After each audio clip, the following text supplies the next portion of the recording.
there, everybody. This is Incorruptible Massachusetts.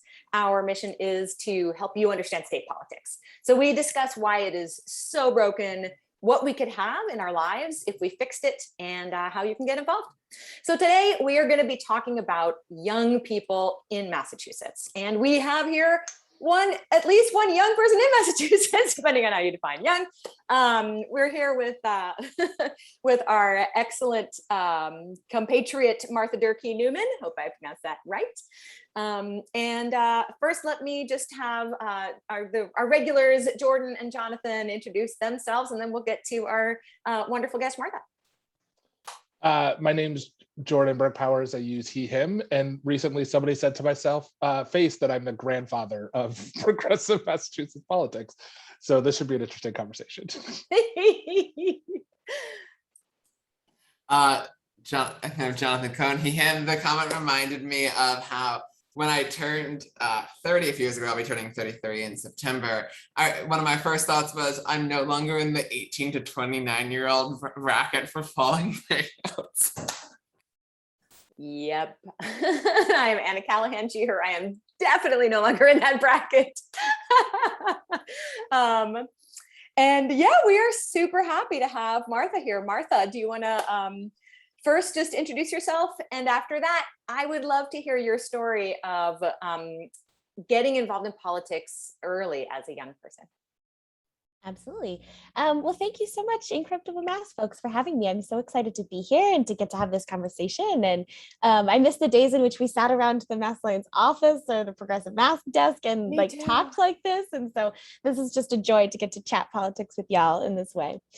So my name is Martha Durkee-Neuman. I use she, her. I am colloquially the last year of millennials or the first year of Gen Z, this in-between generation. I am originally from Washington State. I grew up in the Columbia River Gorge, and I moved to Massachusetts in 2014 to go to Northeastern University. So I got started in politics in my home community. I was raised by people who are environmentalists and ecologists who cared a lot about protecting the planet and took me to marches and rallies when I was a tiny person. I remember marching for John Kerry when I was like very, very small. I was dressed in an American flag and I handed out John Kerry buttons, and I think I was like 6 or 8, I don't remember. And so politics have always been a part of my life. And in my home community, I'm from a very rural place where there are a lot of presence of guns. Washington and Oregon both have really strong gun laws, but there are a lot of loopholes. And so kind of the way that I got into politics was losing a very beloved person to me to an act of gun violence, and starting to learn about the gun show loophole that allowed someone to purchase a gun and then murder this person I cared about. And so that really brought me into politics in high school, talking a lot with folks in my community and at school and in my civics classes about gun laws, trying to make things better. So when I got to college, I became involved with student organizing, and a lot of my training and development as a young person in politics happened in student organizing. So I belonged a lot to student movements around campus sexual violence and sexual assault prevention, and did a lot of work around domestic violence and campus sexual assault, changing Title IX policies on my campus at Northeastern. I also, because of the background that I had in caring deeply about gun violence prevention work, had a couple of different community organizing roles and internships in demilitarization and peace movement work, working on demilitarization, on gun laws, and lived for a while in Washington, D.C., where I did some of demilitarization work as well. And then I now work for Mass Alliance as a campaigns and fundraising organizer with Jordan, which I love. And to be honest, the way that I got into electoral politics was through student organizing. I belong to a movement of students across the state that I'll talk a little bit more about later, that worked on legislation. And we had been working really hard for many years on really critical life-saving campus intervention laws around sexual assault and sexual violence. And over and over, I saw really good policies fail in the Massachusetts State House and in other systems of government because the people we elected did not decide to vote on these wonderful things that we were trying really, really hard to pass. So when I graduated college in 2018, it was right before the midterm elections, and I thought, I've been doing this community organizing work for my entire young adulthood and not seeing the change that I want to see. We need to elect some better people. We need some people who represent our communities in the halls of power.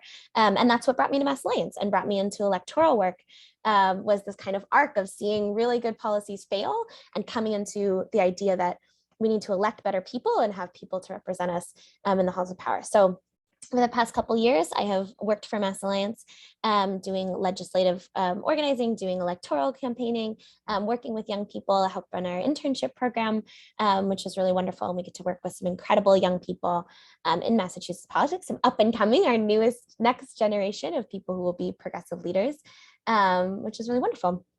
In my other life, I'm a religious educator, and I'm a grad student at Harvard Divinity School, intending to pursue Unitarian Universalist ministry in another part of my life. So the two halves of my heart are religion and politics. I always say I'm no fun on a first date because I can talk about nothing. I always say not to talk about religion and politics.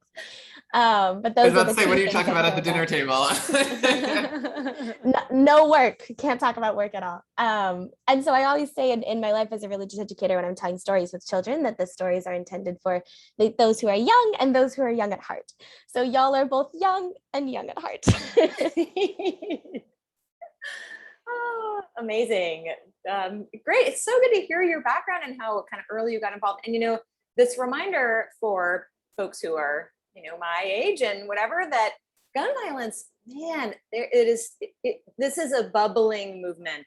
I think there are many movements that, come in these waves, these surges of protests and of movements. And that for young people, gun violence is a enormously important topic that I think doesn't get talked about enough.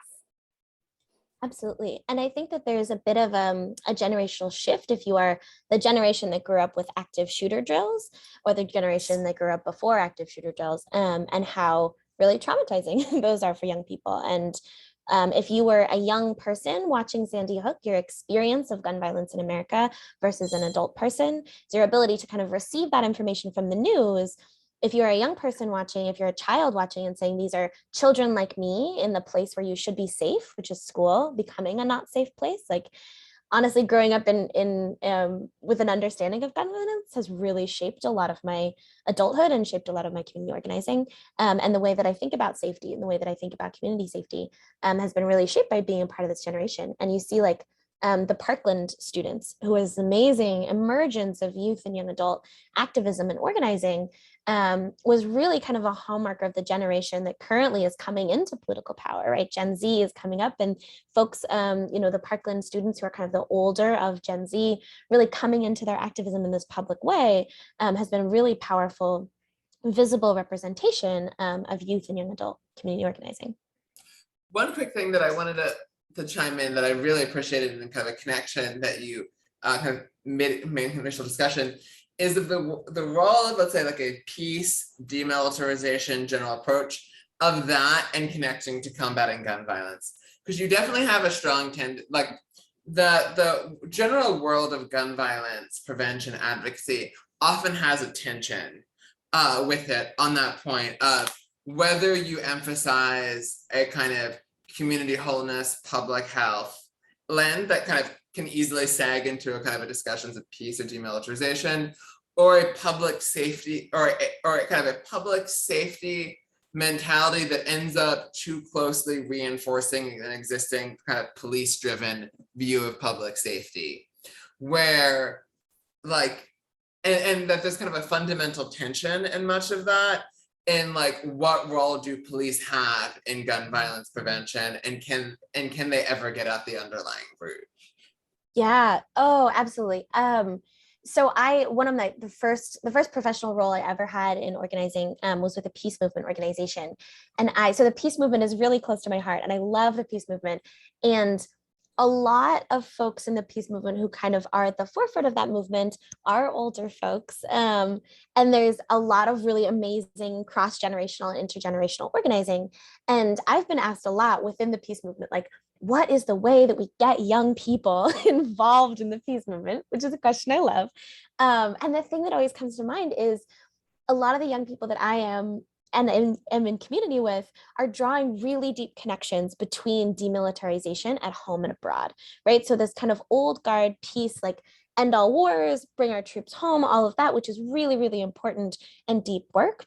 There's like this really important bridge to like a lens that I think a lot of young people understand around demilitarization at home. So I think of things like the Deadly Exchange, which was something I worked on in DC, of police training programs in Israel and Palestine. So taking US police, training them in Israel, bringing them back to the US, seeing things happen like we saw in Ferguson, right? So like, and Angela Davis has drawn these connections, other scholars have drawn these connections in a really broad way. And a lot of the folks that I'm in community with in the peace movement, young people are talking really dramatically about what those connections are between demilitarization at home and abroad. And so when I can make a connection too to, for example, when I was at Northeastern University, which is in Boston Borders Roxbury Crossing, in I think 2018, the administration decided to arm all campus police officers with assault rifles. Ugh. And this is in Massachusetts, where we think of like having really strong laws around guns and gun violence. Which is not always the case. And they of course did this without consulting the student body, without consulting the neighboring communities. That the campus police are like often integrated in a way that can be really harmful into the local communities, Roxbury, Jamaica Plain, Fenway Park. So arming all of the campus cops with assault rifles without consultation of the communities or student bodies was like a really frustrating administrative policy, and led to a lot of student organizing kind of in the movement spaces that I was in around like, hey, this is actually not our understanding of safety. And they have a much more deeply rooted understanding of safety, which connects to some of the work that I did on my campus around sexual assault and sexual violence prevention. Of like, Martha, I was going to jump in with that connection, but you beat me to it. We're talking about like patriarchy and sexual assault and the entire idea of, you know, our military abroad being this macho, show of force. But please, you're there. No, absolutely. There's so many, I mean, all of our movements are one, right? And like we constantly live at the intersections of all of these things. And so when I think about the scope of the organizing I've done as a young person, like I've sometimes been asked, like, some of these things, like, are all these things connected? I'm like, yes, of course. Like they're connected through the way that I live my life in this world, right? And so for me, like something that I learned about when I was doing peace organizing in DC was about how many military families experience domestic abuse, with folks returning with PTSD in the home without access to really good mental health services and support services, and domestic violence interventions. And something I learned about my campus was like having access to guns and rifles, students organizing against sexual violence, and how much like violence and the centering of violence creates this unsafety. So yeah, a lot of the work that I did was around strengthening and protecting Title IX on college campuses. And I can talk a little bit about that if you want, about kind of movement building on college campuses around Title IX specifically. But essentially something that when I think about young people and movement building in Massachusetts, I think about how many colleges and universities we have, how many young people are engaged at colleges and universities, and in kind of communities of young people off campus and outside of college. And how many folks get started in movement work on college campuses and learn about community organizing through college campuses. And so for me, a lot of that work was centered around strengthening Title IX. And something that I experienced was on my campus, young people identifying what was happening in our lives, what were the gaps in Title IX, what were the problems happening on campus, and what we wanted to do about it. So there are a couple of different things, like I think of, for example, a need to have confidential resource advisors. So having all campus employees are mandated reporters. This was an important Obama era guidance around ensuring that we have safe reporting structures. However, there's a problem with this if someone is not ready to report something that's happened to them, because everyone they interact with on campus is a mandated reporter, they can accidentally report themselves and trigger a process that they may not consent to or be ready for.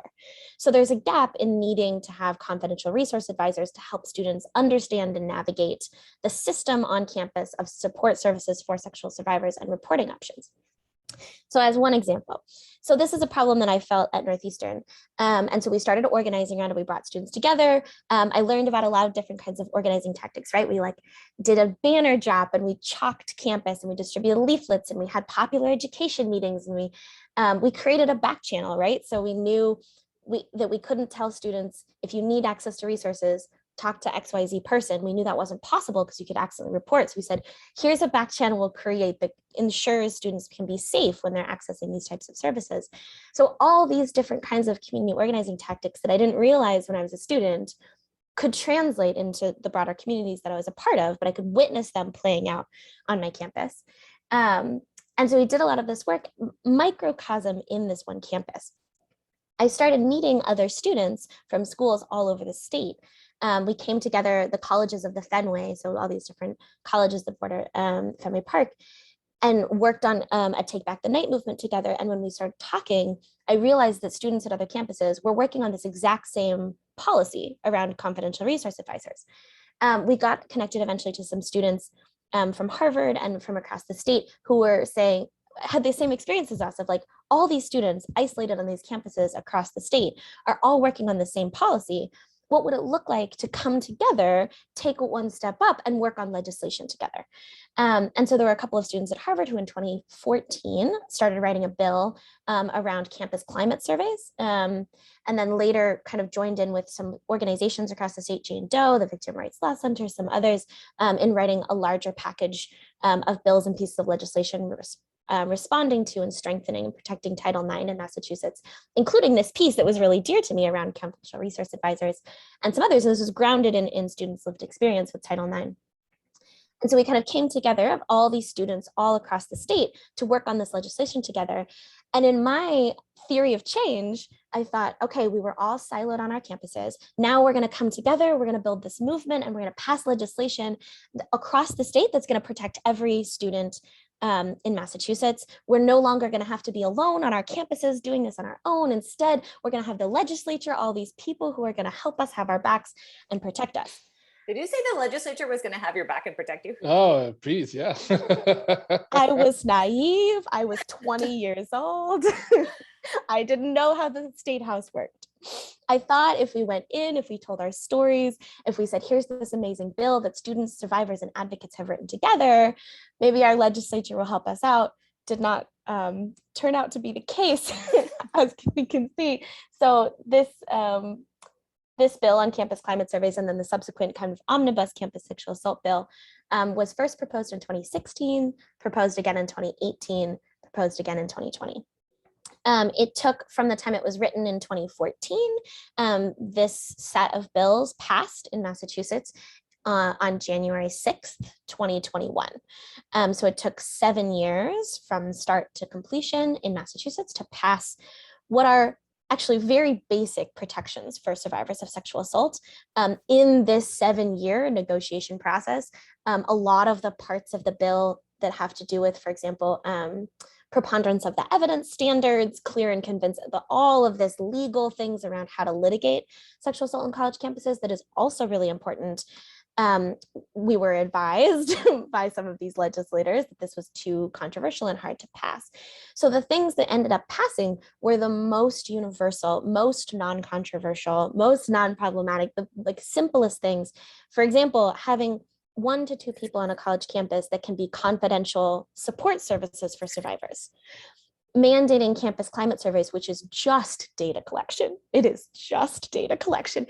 These things that are to me, again, this is my personal opinion, extremely basic protections for students and for survivors of sexual assault took 7 years to pass in the Massachusetts state legislature, to the point that when these bills failed in 2018, and so it was really, really hard for a lot of us to take. We had been working on these bills. For me, these bills were written in 2014, which is my freshman year of college, failed in the legislature in 2018, failed on the floor of the Massachusetts State House at 11:59, I will say, Of course. on the last day of session on As usual. July 31st. This was a really hard blow to take. And so a lot of us started saying, you know what, I don't know if we're ever going to pass this in Massachusetts. I don't know if we're going to get these types of protections in Massachusetts. And so we started working with students in other states and proposing this bill, similar legislation, working across the country. And these bills have been introduced in Hawaii, in Indiana, in Ohio, I believe, in Connecticut, and in New Hampshire. And as just an example, the bill identical to ours, almost identical to ours in Massachusetts that was proposed in New Hampshire, from being proposed to passing took 8 months.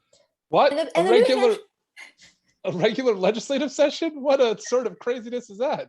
And my understanding is the New Hampshire state legislature is not a full-time paid position. These people are paid way less than full-time. And then yet they are able to pass legislation, no-brainer legislation, in 8 months instead of the 7 years. See, you have to understand that the New Hampshire legislature is filled with a bunch of lefties who are working. Because New Hampshire is such a progressive lefty state.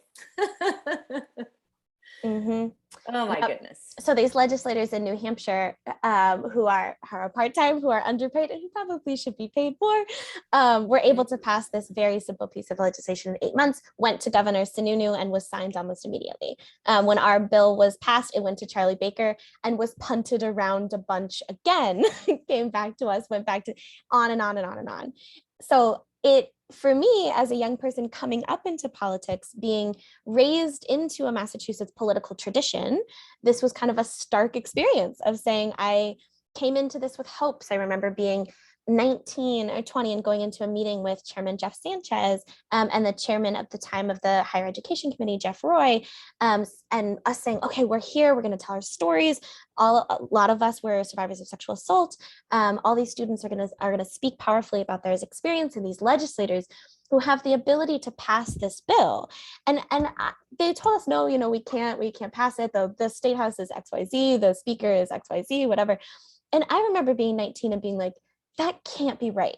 That doesn't make sense. Like, you are elected officials, you are the chair of Ways and Means, and you are the chair of Higher Education Committee, and it's out of your hands.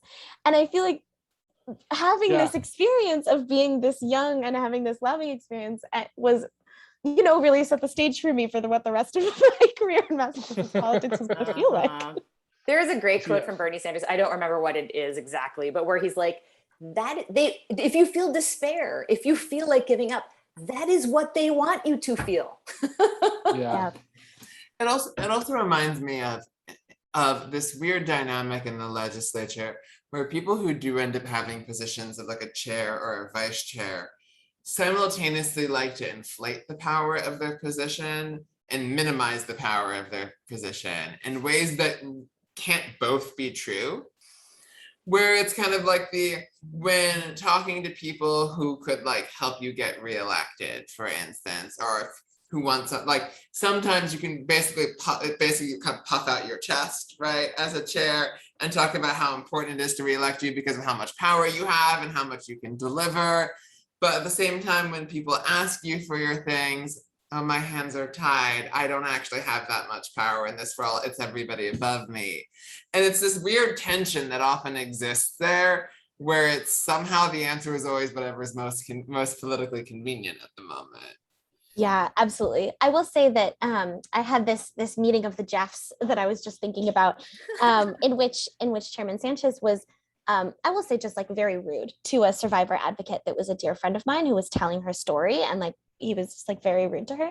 And immediately after that, I was like, like, this ain't it, right? Like, this really ain't it. And I put like my own boots on the ground for Nika Elogardo immediately after. Nice. And I remember talking to these other young people and activists and organizers who were like, I thought something different was going on with the legislature. Like, I thought that there was this structure. Like, I thought, he said he could pass these things, and we go into a meeting with him and he says, my hands are tied, right? And I feel like for me, in like my own kind of political education, there have been these moments, these kind of touchstone moments that I go back to and say like, oh, wait, like this is a smokescreen, right? When you take this down, this is what this actually is, right? And I feel like for me as a young person, a lot of this understanding and political education came from these kinds of experiences and how power mapping and power building on a campus and then translating up to the legislature and then down back onto campus happened in this kind of cyclical way.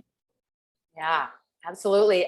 We don't have too much more time. We should, we'll do a little more. I think there's so much more to talk about. I would love for us to just hear from you and maybe kind of bounce back and forth a little bit about the various different policies that Massachusetts really should be doing better on that affect young people more. I mean, one thing that I remember is that the last state primary election was held on September 1st, which, I mean, that's ridiculous. Like, renters move September 1st. The vast majority of renters that are moving move on September 1st. So that affects young people who already have a lower voter turnout than we would like, than average. And that really affects that a lot.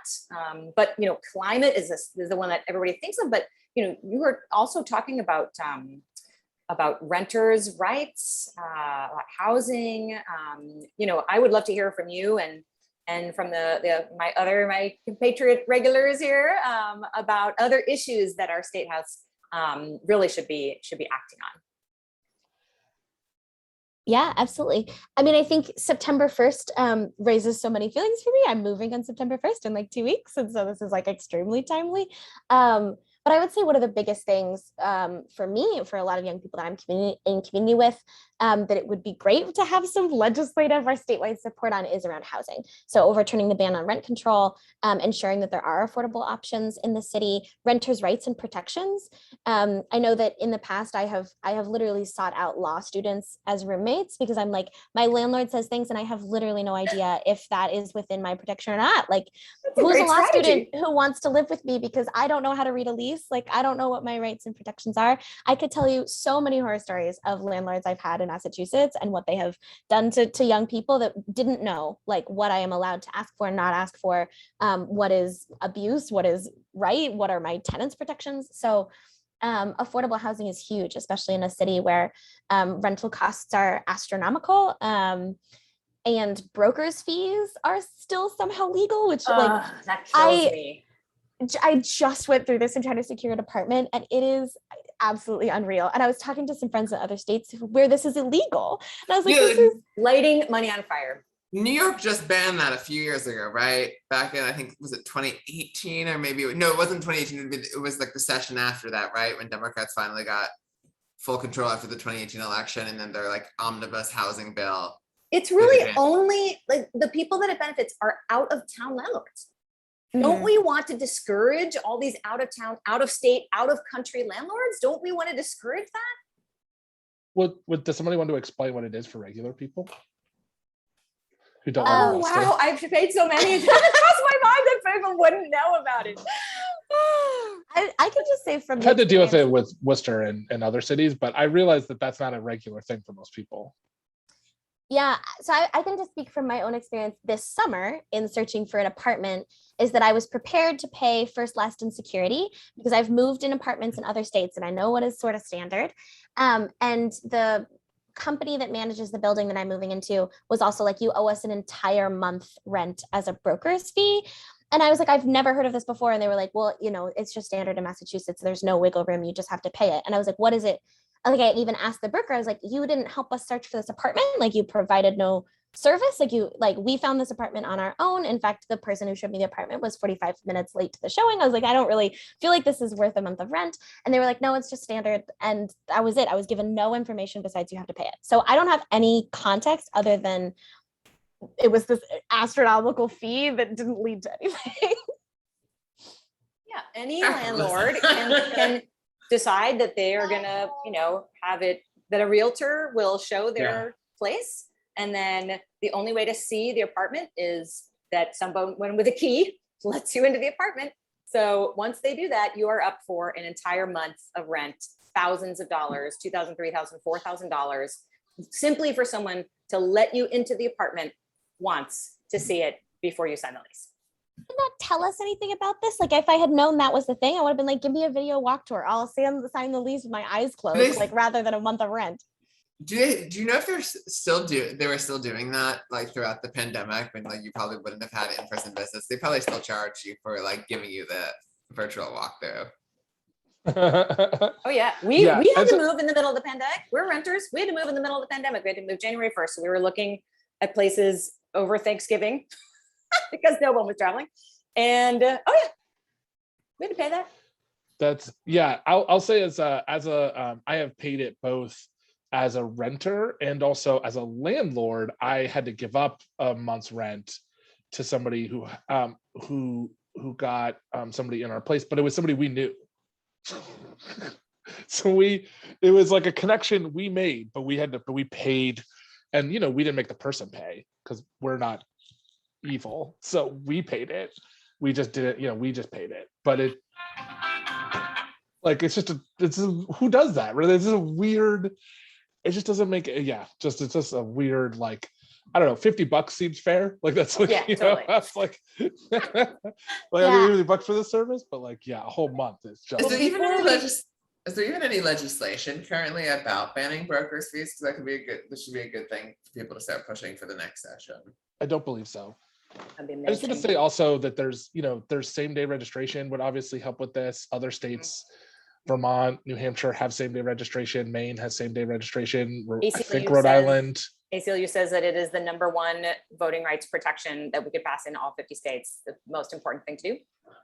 We could send people ballots as well. That would also help with college campuses. College campuses are a critical part of the census. And for Massachusetts, that has been the reason that we didn't lose. You count where you go to school, not where you're from. Mm-hmm. So all of those students who go to school in Massachusetts, we are a college state.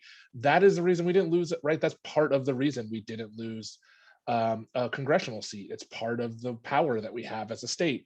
And so our say is tied to our college students. We should make it easier for them to get ballots here, to vote here. And we don't do those things. There's, as well as housing. So, and those are, of course, as Martha rightly said, these are all one issue. They're all tied to housing, right? They're all tied to how much we're all forced to move as young people, because it's really difficult to find affordable, reliable housing, right? Anywhere near a college campus. Like, you don't even need to,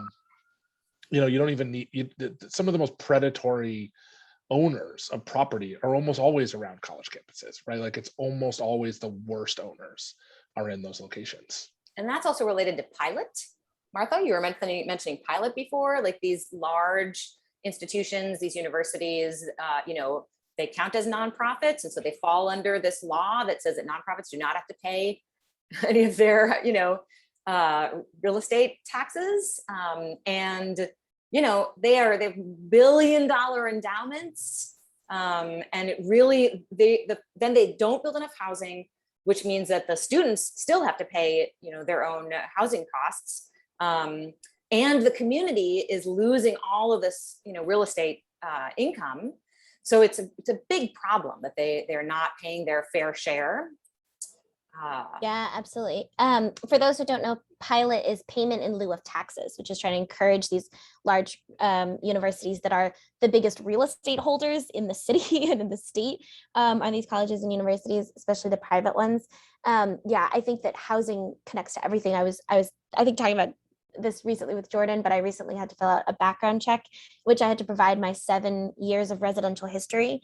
And I have lived in 19 apartments in the past 7 years. What? And the amount of places that I have received mail in the past 7 years, I think was around 18 or 19 different places. You should have some sort of award for that, like a little. I don't think I'm an outlier. I don't know, but I don't think that I'm an outlier for people of my age and my generation. I will say too that when it comes to housing costs, like rent is like 80 to 85% of my income. And I was talking to my parents, some friends of my parents, folks in their generation, that was not the case when they were young, both housing costs and student debt. So that's another huge one, is student debt forgiveness and access to higher education being really critical. And of course, all of these things are tied. So I'm thinking a lot about how housing security, ability to stay in your home, and often, and Jordan, this is something you referenced too, but a lot of the colleges and universities in Massachusetts that don't have enough housing for students and then are expanding out into the communities that they border, pushing people and displacing people from their homes, buying up real estate above market value, turning it into dorms for students and pushing folks who've been longtime Boston residents out of their homes is a really big issue in communities such as the one northeastern borders, which is pushing people out of Roxbury and displacing people a lot. And I will say the last one of two, of course, is climate. Like folks in my generation who face existential climate threats and feel existential dread around the climate crisis. Bills that incorporate environmental justice communities, which incorporate young people, is huge for building a livable future that we get to grow up in, that maybe someday we could see ourselves raising children in, which for a lot of people in my generation doesn't seem feasible because it doesn't seem feasible that we'll have a world to live in. So anything related to climate, environmental justice.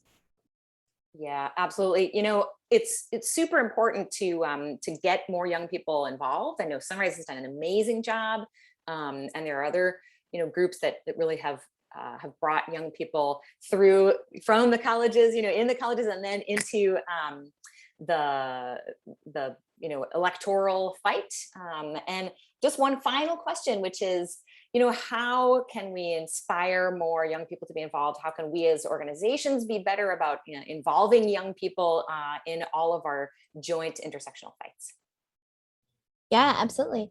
I mean, one of the biggest ones to me, there's a couple to me. One of the biggest ones is structural things that support young people in living healthy and safe lives. Access to affordable housing, access to clean environment, access to abortion care. Like there's all of these structural things. When young people have lives that are healthy and safe and fulfilled, then we can participate in politics. So creating structures that allow us to live those lives is the biggest one. The second I would say is supporting young people's leadership, supporting youth organizers, youth activists, involving young people in political processes and political decision makings. Young people are empowering themselves, so supporting that empowerment process is huge. And then the last one, and this is something I learned from Jordan, is that when you are growing up, there's a lot of big influences on whether or not you become a voter.